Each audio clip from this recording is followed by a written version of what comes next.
నమస్తే, welcome to elite media Telugu news. నేను మీ సంపత్ కుమార్.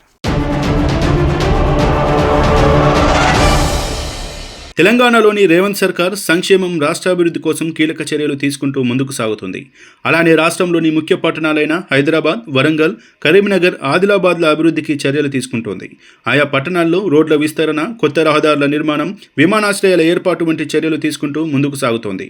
ఈ క్రమంలో ఆగస్టు 15 నాడు రాజధాని ప్రజలకు శుభవార్త చెప్పడానికి రేవంత్ సర్కార్ రెడీ అవుతోంది. స్వాతంత్ర్య దినోత్సవం నాడు హైదరాబాద్ వాసుల కోసం అద్భుతమైన పథకం ప్రారంభించేందుకు రేవంత్ సర్కార్ రెడీ అవుతోందని తెలుస్తోంది. నగరంలో రోజు కూలీ పనులు చేసుకుని బతికేవారు అధిక సంఖ్యలో ఉంటారు. వీరంతా ఉదయం 7 గంటల వరకు పనులు ముగించుకొని అడ్డాల మీదకు చేరుకుంటారు. వారిలో చాలామందికి ఉదయాన్నే టిఫిన్ చేసే అవకాశం ఉండదు. ఆకలేసి బయట తిందామన్నా 50 రూపాయలు పెట్టంది కడుపు నిండదు. దీంతో చాలామంది ఆకలిని చంపుకొని పనులకు వెళ్తుంటారు. ఈ జాబితాలోకి ఇంకా చాలామంది వస్తారు. అదిగో అలాంటి వారి కోసం రేవంత్ సర్కార్ ఇందిరమ్మ క్యాంటీన్లు ప్రారంభించబోతోంది. వీటిలో 5 రూపాయలకే ఉదయం టిఫిన్ వడ్డించబోతున్నారు.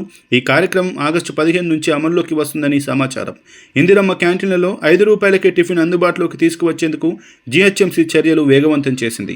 స్వాతంత్ర దినోత్సవాన్ని పురస్కరించుకొని ఆగస్టు 15వ తేదీ నుంచి ఇందిరమ్మ క్యాంటీన్లు ప్రారంభించి ఉదయం టిఫిన్ వడ్డించాలని అధికారులు భావిస్తున్నారు.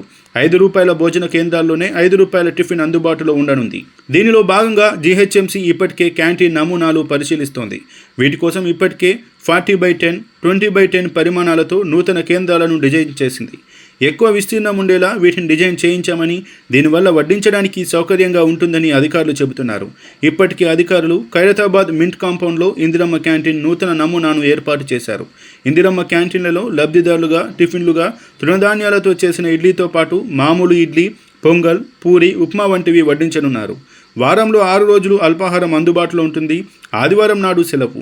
ఇక్కడ వడ్డించే ఒక్కో టిఫిన్కు 19 రూపాయలు ఖర్చు కానుండగా ఈ మొత్తంలో లబ్ధిదారుడు 5 రూపాయలు చెల్లిస్తే సరిపోతుంది. మిగతా 14 రూపాయలను హరేకృష్ణ మూవ్మెంట్ చారిటబుల్ ఫౌండేషన్కు జీహెచ్ఎంసీ చెల్లించనుంది. గతంలో హైదరాబాద్లో డివిజన్కు 1 చొప్పున 150 అన్నపూర్ణ భోజన కేంద్రాలు ఏర్పాటు చేశారు.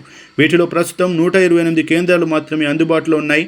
త్వరలోనే వీటిల్లో 5 రూపాయల టిఫిన్ వడ్డించనున్నారు. మరిన్ని అప్డేట్స్ కోసం చూస్తుండండి ఎలైట్ మీడియా తెలుగు న్యూస్.